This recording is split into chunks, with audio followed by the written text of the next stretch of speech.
time ago, the king invited a group of beggars into his palace.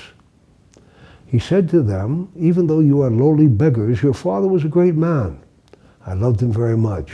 He was my friend. Because of my love for your father, I'm going to give each of you a treasure.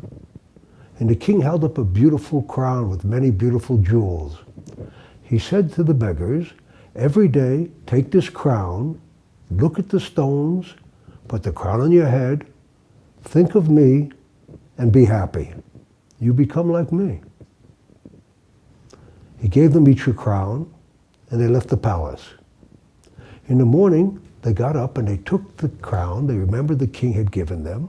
They looked at the stones, put the crown on their head, but they forgot to think of the king, and they forgot to be happy.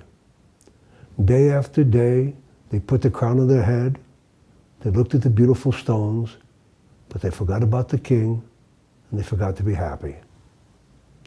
As you can imagine, after some time, the crown became uncomfortable, even heavy. But they kept doing it because the king commanded them to put the crown on their head.